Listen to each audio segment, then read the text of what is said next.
La mayoría de las democracias occidentales en el mundo la han prohibido, pero sigue siendo una práctica común en países como Irán, Nigeria y China. Estamos hablando de la pena de muerte. ¿Es una forma efectiva de pena capital y disuasión? Y este es el debate a fondo que vamos a tener esta noche. Nos acompaña en nuestro panel Stephen Bright, profesor de Derecho en las universidades de Yale y Georgetown.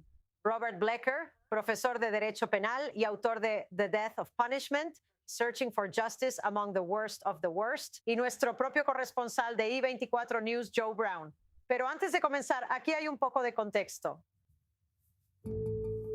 En Estados Unidos, la pena de muerte sigue siendo un tema divisivo. Las ejecuciones continúan en varios estados, y los partidarios las consideran justicia para los peores crímenes, mientras que los opositores señalan condenas erróneas, disparidades raciales y métodos de ejecución cada vez más controvertidos. Y el debate está tomando rumbos muy diferentes en otros lugares. Israel aprobó recientemente una ley que permite la pena de muerte para las personas condenadas por asesinato en circunstancias terroristas. Una expansión dramática en un país que casi nunca ha utilizado la pena capital. Líbano, por su parte, ha tomado el camino opuesto, dando pasos para prohibir por completo la pena de muerte. Y en Irán, las ejecuciones se han convertido en parte de una historia mucho más oscura. Sentencias contra manifestantes y disidentes políticos para aplastar la oposición. Justicia, disuasión, venganza o represión.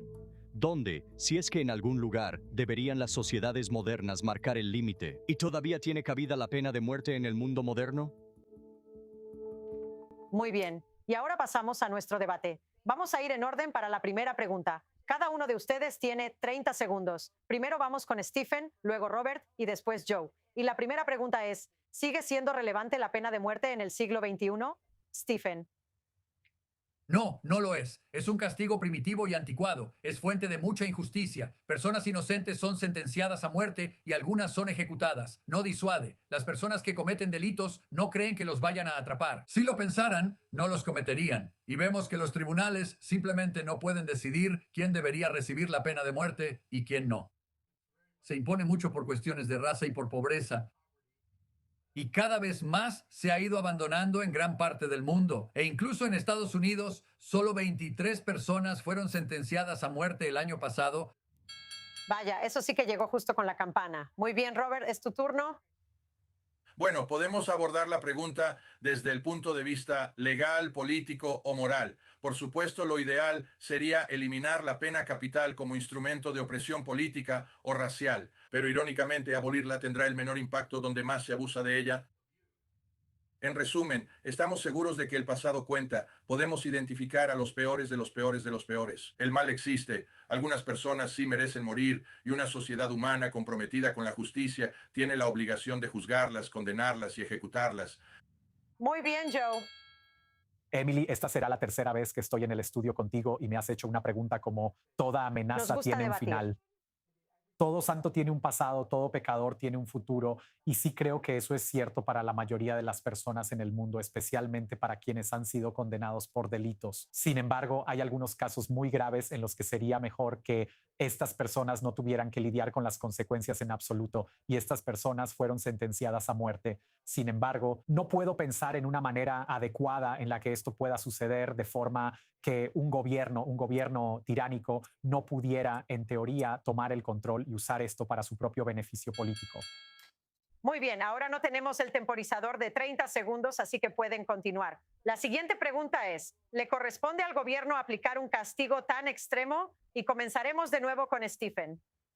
Bueno, creo que el gobierno necesita ser más humilde respecto a lo que puede y no puede hacer. Pueden hacer algunas cosas y pueden decidir quién se pasó el semáforo en rojo y quién no, y pueden condenar a personas por delitos. Pero decidir quién debe vivir y quién debe morir, eso realmente no es algo en lo que el gobierno sea muy bueno. No lo hace bien. Los tribunales no saben cómo hacerlo y, como dije antes, cometen muchos errores en estos casos.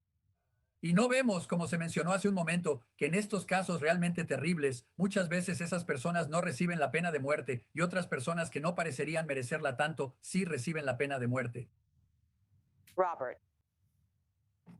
Bueno, está lejos de ser perfecto, y algunos de nosotros dependemos de personas como Stephen Bright, quien tiene una larga y distinguida carrera oponiéndose a algunas de las injusticias que surgen de la pena de muerte, y necesitamos personas como él, y admiro a alguien así, aunque sé que el sentimiento no es mutuo, pero el hecho de que a veces no lo hagamos de manera perfecta o adecuada no significa que no debamos hacerlo en absoluto. En esos sistemas donde rodeas la pena de muerte con un proceso legal súper riguroso, a veces es el único castigo justo. Y tengo curiosidad me pregunto si él también permitiría que el gobierno pudiera condenar y sentenciar a cadena perpetua sin libertad condicional o incluso a cadena perpetua con posibilidad de libertad condicional. En otras palabras, ¿hasta qué punto rebajamos al gobierno cuando se trata de justicia penal? Hay crímenes muy graves, merecen castigos muy graves, y condenar la pena de muerte de la manera en que él lo acaba de hacer también es condenar la cadena perpetua. Por supuesto, la ultraizquierda ahora mismo está condenando todo castigo y toda prisión. No estoy sugiriendo que él sea parte de ese movimiento en absoluto. Muy bien, Pero, Stephen, espera. ¿sabes? Stephen ha hecho algo que decir. Lo siento, Joe, pero Stephen está negando con la cabeza. Bueno, Entonces, ¿cuál es tu opinión? la diferencia, la gran diferencia entre cadena perpetua sin libertad condicional o una sentencia de años es que si te das cuenta de que cometiste un error, puedes corregirlo. Una vez que has ejecutado a una persona y después sale a la luz que cometiste un error, que condenaste a la persona equivocada, no puedes recuperar a una persona de la tumba. Decir que tenemos un debido proceso reforzado. Espera un segundo. Decir que tenemos un debido proceso reforzado. En los casos donde la gente recibe la pena de muerte, esas personas tienen abogados terribles. Son sentenciados por su origen, son juzgados por jurados completamente blancos, porque los fiscales eliminan a todas las personas negras durante la selección del jurado. Eso es lo que está pasando en los casos, unos pocos casos, ya no son muchos, donde la gente recibe la pena de muerte en Estados Unidos. Muy bien, Joe. Bueno, el problema con el sistema de justicia estadounidense es el hecho de que están sentenciando a personas que en algunos casos no lo hicieron. En los últimos 50 años, a unas 200 personas se les ha revocado su sentencia. Pero aquí es donde debe haber una razón clara para que algo así suceda. Tiene que ser uno de los crímenes más graves y severos en los que no haya ninguna posibilidad de que se hayan equivocado. Estoy diciendo que tienes razón, estoy diciendo que necesitan pasar por varias instancias del debido proceso con las cortes superiores, no solo con el gobierno en sí. Tiene que pasar por varios factores diferentes porque cuando le quitas la vida a alguien, eso es algo muy, muy grave. Esto es algo que Estados Unidos no tiene en este momento. Y como digo, no puedo pensar en ningún escenario en el que puedan enmendar esto para que no, como dices, perjudiquen o apunten específicamente a las minorías o a las personas que no pueden pagar un abogado lo suficientemente bueno. Muy bien, Robert. Yo puedo notar que tienes algo que decir.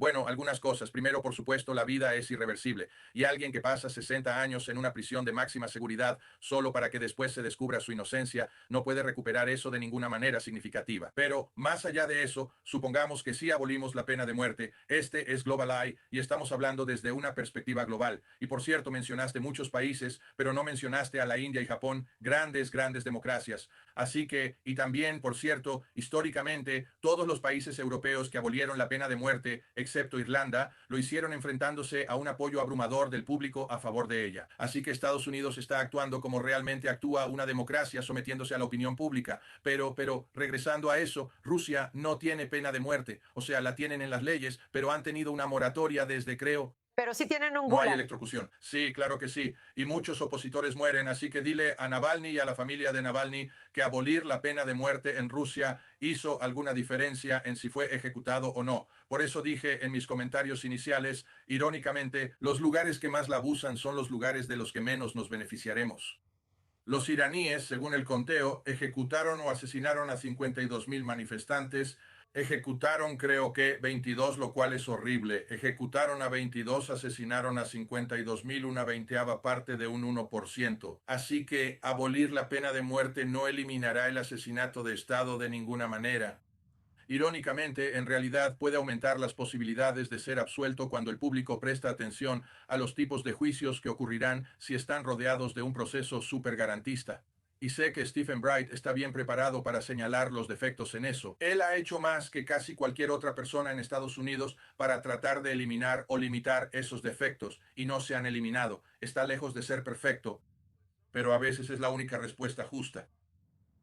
Joe, ¿quieres decir algo? Bueno, Realmente no es la única respuesta justa. Quiero decir, hay otras respuestas. Y de hecho, en Estados Unidos hoy en día, solo 27 estados tienen la pena de muerte. Dos de esos, Oregón y Wyoming, no tienen a nadie en el corredor de la muerte. Así que 25 estados la tienen. Muchos de esos no han sentenciado a nadie a muerte en 10 años, ni han llevado a cabo una ejecución. Es solo un puñado de estados. Son Texas, Alabama, Florida. Esos estados son los que están llevando a cabo todas las ejecuciones. Y el resto del país, básicamente, ha seguido adelante. Y esos estados eventualmente también lo harán. O sea, simplemente no estamos viendo. El único lugar donde estamos viendo muchas ejecuciones en Estados Unidos hoy en día es en Florida, donde tenemos a un político fracasado ahí, el gobernador DeSantis, que ahora ha empezado a firmar órdenes de ejecución y a ejecutar a mucha gente. Eso es algo probado y comprobado que hace un político fracasado en Florida. No firmó muchas órdenes de ejecución en sus primeros 6 años en el cargo,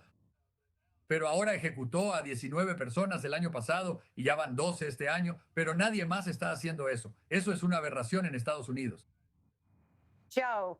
Bueno, volviendo al tema de Global Eye, y entiendo que ambos panelistas son profesores estadounidenses, pero quiero hablar sobre Israel porque creo que es un caso muy interesante y muy único cuando se trata de la pena de muerte. Curiosamente, solo ha habido 2 casos de pena de muerte en los que personas han sido ejecutadas en Israel. Meyer Tobiansky en 1948, quien de hecho fue exonerado un año después, y por supuesto Adolf Eichmann en los años 60. Así que cuando ves eso, el 50% de las personas ya se ha demostrado que no cometieron sus crímenes. Pero eso es aparte, porque este año la Knesset presentó un proyecto de ley para la pena de muerte para terroristas. Y en esto soy un poco más comprensivo, porque Israel es muy único en cuanto a sus prisioneros, porque muchos de los terroristas que cometen actos atroces asesinan a civiles inocentes. Serán arrestados, no serán encarcelados y luego serán usados como moneda de cambio para un intercambio de prisioneros. Vimos esto durante los últimos 2 años y medio con los rehenes de Gaza.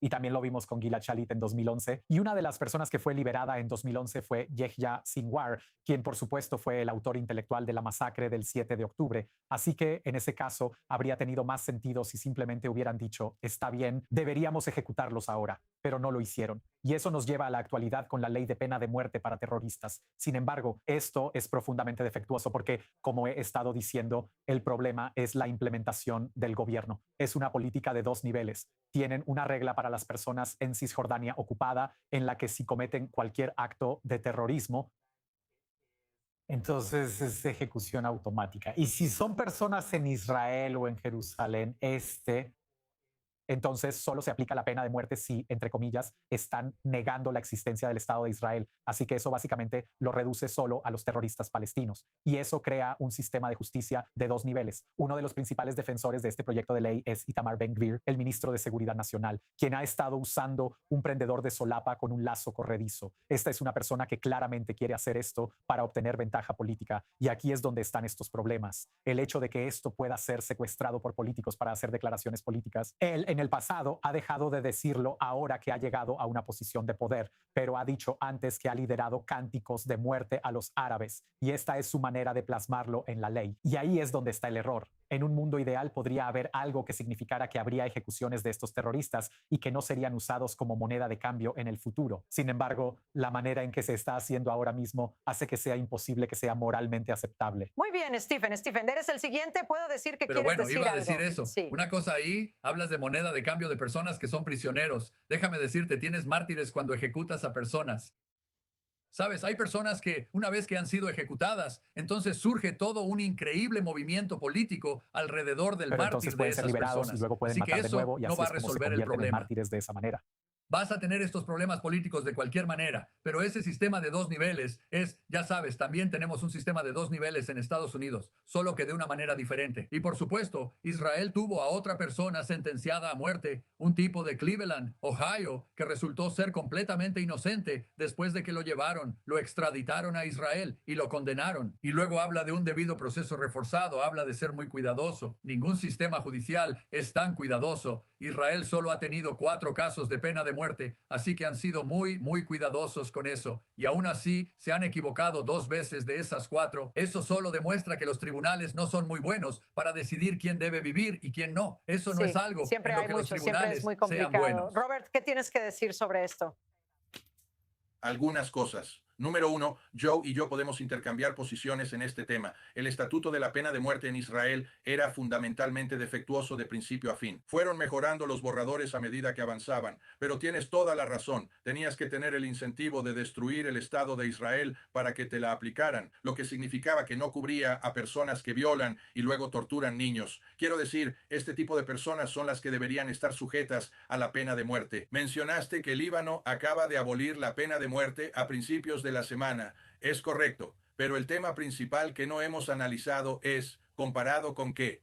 ¿Qué reemplaza la pena de muerte cuando la abolimos? Y la pregunta es, ¿cómo son las condiciones día a día? Realmente quienes cometen los peores crímenes sufren los peores destinos dentro de las prisiones, y para nada es así. He documentado la vida no solo en los corredores de la muerte en varios estados, sino también cómo es la vida para quienes reciben cadena perpetua sin posibilidad de libertad condicional. Y la realidad es que quienes cometen los peores crímenes no son los que más sufren dentro de las prisiones, son los que menos sufren, tienen los mejores negocios, los mejores trabajos. En Líbano, cuando abolieron la pena de muerte, fíjense con qué la reemplazaron esta semana. La reemplazaron con cadena perpetua con trabajos forzados especiales, lo que significa que al menos están abordando la cuestión moral de cómo será la vida si les perdonamos la pena de muerte o si realmente la merecen o no. El principio fundamental de la justicia es que quienes cometen los peores crímenes merecen los castigos más severos, merecen las peores condiciones de vida dentro de la prisión, y en Estados Unidos es absolutamente perverso. No tenemos eso. A menudo quienes cometen los delitos menos graves son víctimas dentro de las prisiones, y quienes cometen los delitos más graves tienen la Son mejor vida adorados y dentro también de son las venerados. prisiones. Tengo una pregunta porque ya sabes, como estadounidense, hemos visto, no puedo recordar el curso del caso. Creo que el autor del atentado de Oklahoma City recibió la pena de muerte, ¿correcto? Estoy tratando de recordar. Sí, eso es federal. Pero lo único que quiero agregar es que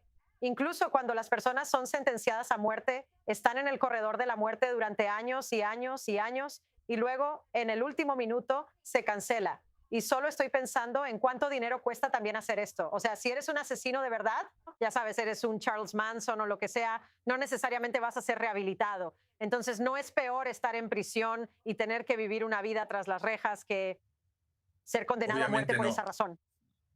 Obviamente, mira el camino del suicidio, mira la tasa de suicidios en prisión. Todos tienen acceso a armas y muy pocas personas realmente se suicidan. Así que el hecho es que lo demuestran con sus vidas. Prefieren estar vivos dentro de la prisión, incluso de por vida, que estar muertos. Esa es la simple realidad. Steven. Bueno, estamos haciendo generalizaciones muy burdas aquí. O sea, eso es ridículo. Algunas de las afirmaciones que tengo gran Eso es ridículo. respeto mucho ¿Cuál al es la tasa profesor de Becker, pero suicidio? ¿Cuál es la simplemente tasa de esas no son suicidio de esas. los obleas? Son simplemente, ya sabes, esas no son conclusiones que los hechos. Tienes que ir a cada lugar y tienes que ver. Sí, algunas personas terminan pasando mucho tiempo en el corredor de la muerte. Algunas de esas personas son exoneradas. Anthony Ray Hinton habló con mi clase en Yale el año pasado. Él había pasado 30 años en el corredor de la muerte en Alabama, pero resultó que era completamente inocente del crimen. Así que espero que estemos contentos de no haberlo ejecutado, porque si lo hubiéramos hecho, no habría habido nada que se pudiera hacer al respecto. Ciertamente ha habido personas que han sido ejecutadas y que eran inocentes de los crímenes, y lo descubrimos después, como Todd Willingham en Texas. No hay nada que puedas hacer. Ya se fue. No puedes hacer nada al respecto. En cuanto a cómo se trata a las personas en prisión, depende completamente del estado en el que estés, si es federal o estatal. Esas generalizaciones sobre eso simplemente no son ciertas. Bueno, mencionaste el costo de mantener a las personas en prisión, mantenerlas en el corredor de la muerte, pero si los ejecutas, entonces eso también generará un enorme costo público porque tendrás que apelar la sentencia, tendrás que pasar por todos estos procesos. Así que no hay una manera fácil. Puedes, en teoría, evaluar si es más barato mantener a alguien en prisión o ejecutarlo, hacer que pase por todos los tribunales y procesos de apelación, pero eso varía según cada caso. Lo único que diría es que sí, en la mayoría de los casos, y Estados Unidos tiene un sistema muy defectuoso en esto, y por eso hay tantas personas que logran salir del corredor de la muerte Pero si hay alguien a quien se le puede probar más allá de toda duda razonable que cometió el crimen, por ejemplo, en el Reino Unido, ATL Axel Wiedebekana, quien asesinó a 3 niñas en un recital de baile con temática de Taylor Swift y en prisión ha estado atacando a los guardias. Básicamente en este momento está fuertemente sedado en una prisión de máxima seguridad. Sería mucho más fácil para el contribuyente británico si fuera ejecutado. Sin embargo, porque ha sido prohibido en el Reino Unido desde mediados de los años 60. Entonces él tiene que quedarse en prisión en cárceles sobrepobladas en el Reino Unido. Tuvieron que liberar a muchos prisioneros no violentos antes de tiempo debido a la situación de sobrepoblación allí. Así que tienen que mantenerlo en este tipo de estado esencialmente vegetativo. Asesinato de uno de los seres humanos más horribles, uno de los crímenes más horribles que uno podría imaginar. En ese caso, tendría mucho más sentido simplemente ejecutarlo, acabar con eso de una vez. Ayudaría a la familia a cerrar el duelo y sería menos carga para el contribuyente británico. Por eso, como digo, tienes que ir caso por caso. No puedes simplemente tener una regla general como lo hacen en algunos estados de Estados Unidos o como sus encargados de planificación. Por eso es tan difícil para el sistema de justicia. Sí, adelante. Bueno, la teoría es lo que hay que hacer. Lo que dices es asegurarte de que has condenado a estas personas y estás absolutamente seguro de que son culpables del crimen y que absolutamente merecen la muerte. Ahora, esa es la pregunta. ¿Cómo decides si merecen la muerte? Pero esa es la teoría y en eso se basan estas leyes de pena de muerte. Pero lo que encontramos en la práctica es que no es tan fácil. Estoy de acuerdo. Y Por luego eso cuando digo que el llegas a problema es en la Alabama o a práctica. algún lugar Si lo así, tenemos como en que teoría, entonces es ideal, pero no podemos lograrlo en la práctica porque No no puedes puedes hacerlo en la- simplemente tener perdón. una ley para una persona y una ley para todos los demás. Ese es el problema. Estoy de acuerdo con eso. Bueno, Así es. Y también tenemos tribunales con muy pocos recursos, con abogados de oficio que prácticamente no reciben nada por representar a las personas, que jurados compuestos únicamente por personas blancas están decidiendo los casos. Así que una cosa es decir, sí, en teoría vamos a tener este sistema donde vamos a dar a las personas un proceso realmente cuidadoso. Vamos a asegurarnos absolutamente de que sean culpables. Vamos a asegurarnos absolutamente de que realmente deban ser ejecutados. Una cosa es decir eso en teoría, pero es imposible hacerlo en la práctica. Ese es el problema, esa es la particularmente razón por cuando la que tienes di el un ejemplo de sistema Axel portuario tan Wiedebekana, grande. porque él fue encontrado afuera con un cuchillo. Lo habían visto en cámara acuchillando a esas chicas. Por eso di ese ejemplo específico. Pero aquí es donde se vuelve un problema porque tienes que probar más allá de toda duda razonable para cada persona. Y hay casos, como mencioné, más de 200. Desde la década de 1970 en Estados Unidos ha habido personas que lograron salir del corredor de la muerte porque fueron exoneradas de los crímenes que supuestamente cometieron. Y ahí es donde se vuelve un problema. Por eso digo que deberías tener esto en un mundo ideal. No estoy diciendo que sea práctico, pero en un mundo ideal podrías tener esto solo para algunos casos específicos. Muy bien, Robert, Bueno, no sé concluye. mucho sobre las prisiones en Gran Bretaña, pero en Estados Unidos una persona así Saturadas. estaría en una prisión de super máxima seguridad, donde nunca tendría contacto con otra persona. Se nos está acabando el tiempo. Muy bien, quiero que Robert termine porque se nos está acabando el tiempo. Sí, comentarios finales sobre esto, Roberto. No es una cuestión de costo, es una cuestión de justicia. Y debería haber una carga de persuasión diferente en la fase de sentencia que en la fase de culpabilidad. No debería ser suficiente con estar convencido más allá de una duda razonable de que él lo hizo. Deberías tener que estar convencido con certeza moral de que él lo merece. No tenemos esa carga más alta de persuasión. Hay varios defectos en el régimen legal actual con la pena de muerte. Admito eso fácilmente. Pero el hecho es que a veces la muerte y solo la muerte es el único castigo justo como respuesta. Y si estamos comprometidos con la justicia, no deberíamos estar haciendo un análisis de costo-beneficio. Y por cierto, no tomamos en cuenta todo el dinero que se ahorra con todas las declaraciones de culpabilidad de quienes sí son culpables y se declaran culpables solo para evitar la pena de muerte y descartarla. Pero no debería ser una cuestión de costo, debería ser una cuestión de quién merece qué.